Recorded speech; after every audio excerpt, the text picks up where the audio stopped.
Baik, bismillahirrahmanirrahim. Assalamualaikum warahmatullahi wabarakatuh.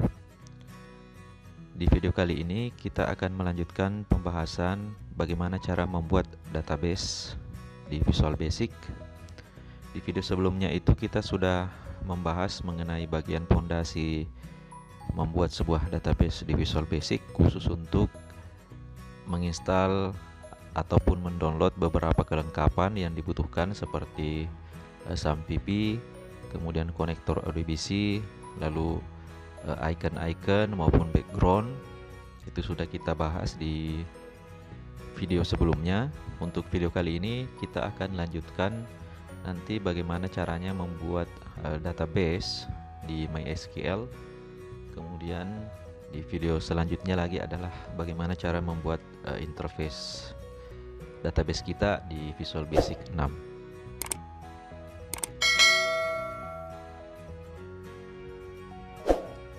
Nah, yang akan kita buat adalah sebuah database perpustakaan, nanti diberi nama sebagai database perpustakaan informatika.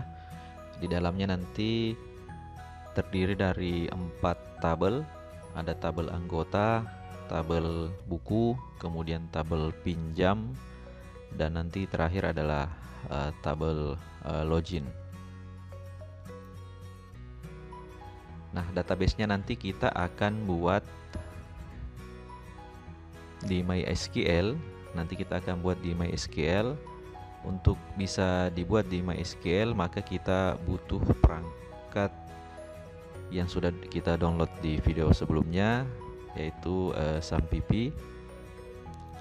Untuk penginstalannya silakan dicari bagaimana caranya. Saya hanya nanti akan menunjukkan bagaimana cara membuat database MySQL.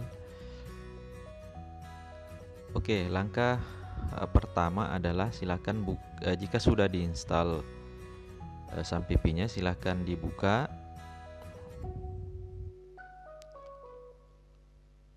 SAMPP Control Panel ya, yang ini. Nanti silakan dibuka.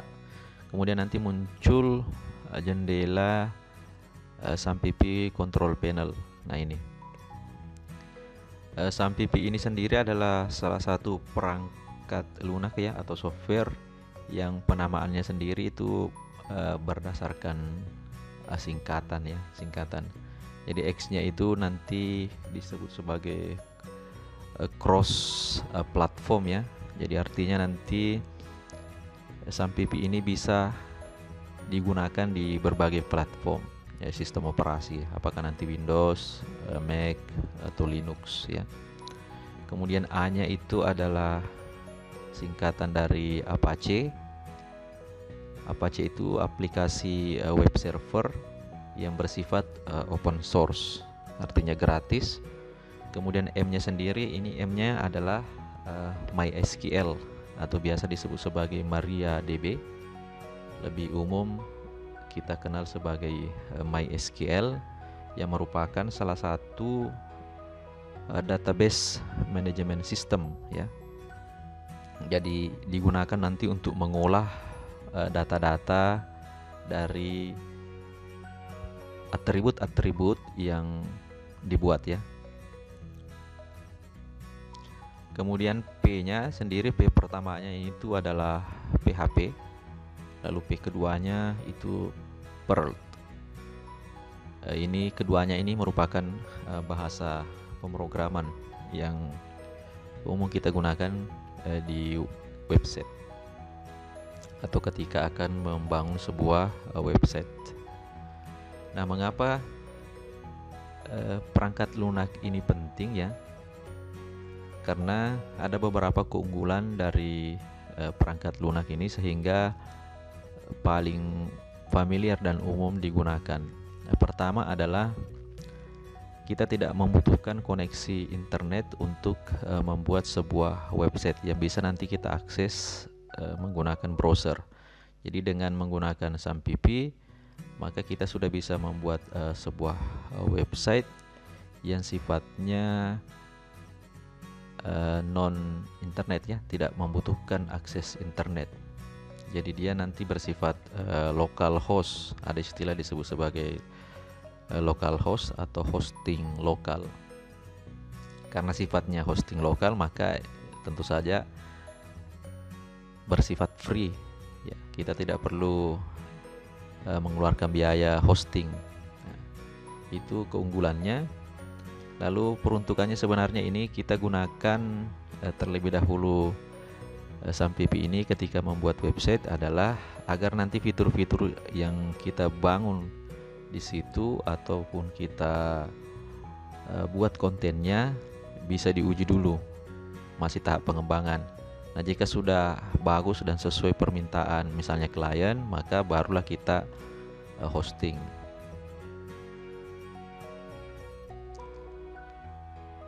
Nah, itu selanjutnya cara membuat MySQL adalah cukup mengaktifkan Apache dengan MySQL. Jadi tinggal diklik tombol start ini 2, maka otomatis akan berjalan. Di sini koneksi internetnya tidak ada ya.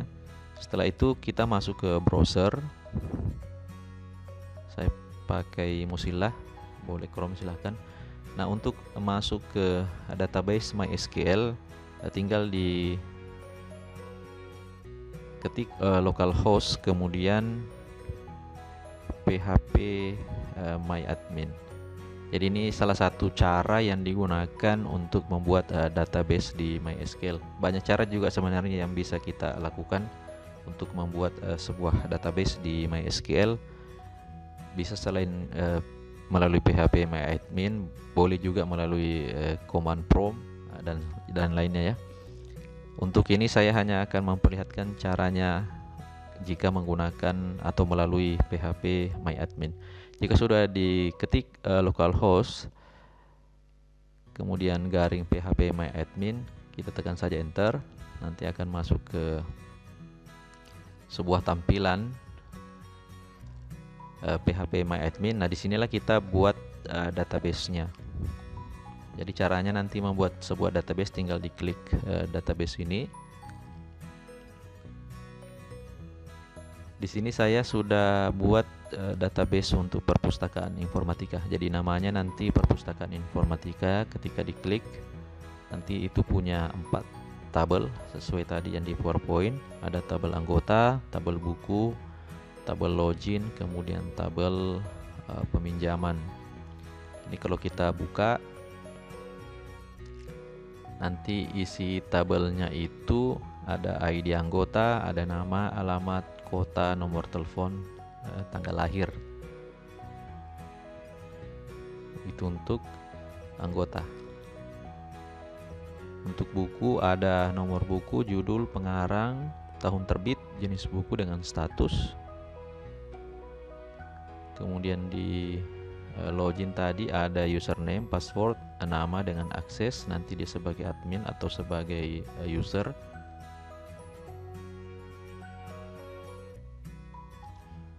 Kemudian di peminjaman ada nomor pinjam, ID anggota, nomor buku, tanggal pinjam, tanggal kembali.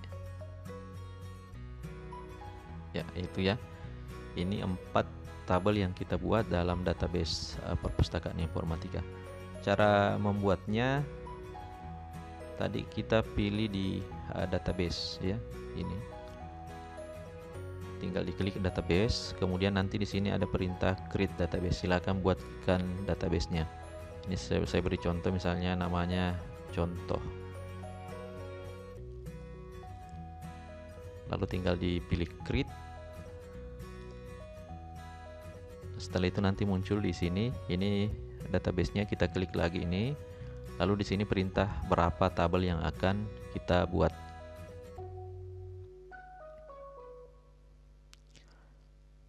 Jadi dipilih misalnya tabel tadi, kalau di sini contohnya adalah anggota ya. Misalnya tabel anggota.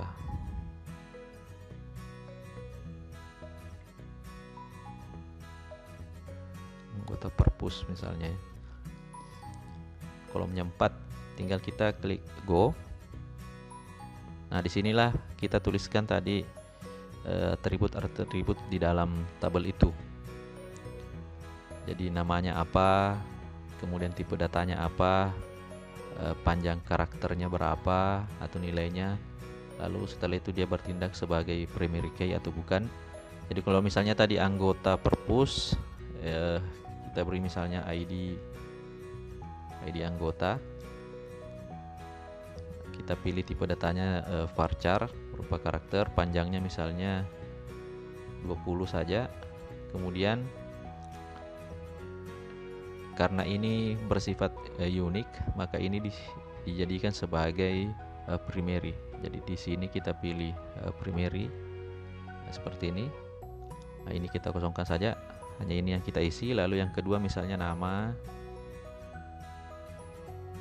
varchar, kemudian panjangnya misalnya 30. Kemudian kita tuliskan lagi alamat, misalnya alamat, ini juga varchar misalnya 20. Kemudian di sini tempat tanggal lahir, ini kita pakai date, format tanggal, ini tidak perlu kita tuliskan. Jika sudah, tinggal kita save. Nah, nanti otomatis di database contoh ini akan mempunyai satu tabel namanya anggota purpose. Nah, langkah yang sama kita lakukan untuk tabel-tabel yang lain.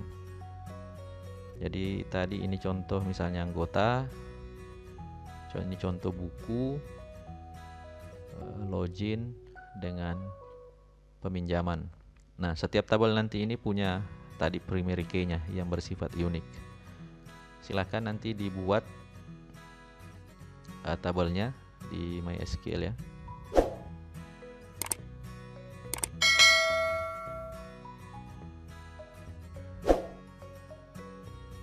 Nah, itu cara untuk membuat database di MySQL. Nanti selanjutnya kita akan membuat tampilan atau interface di Visual Basic. Mari kita simak video berikutnya. Sekian, wassalamualaikum warahmatullahi wabarakatuh.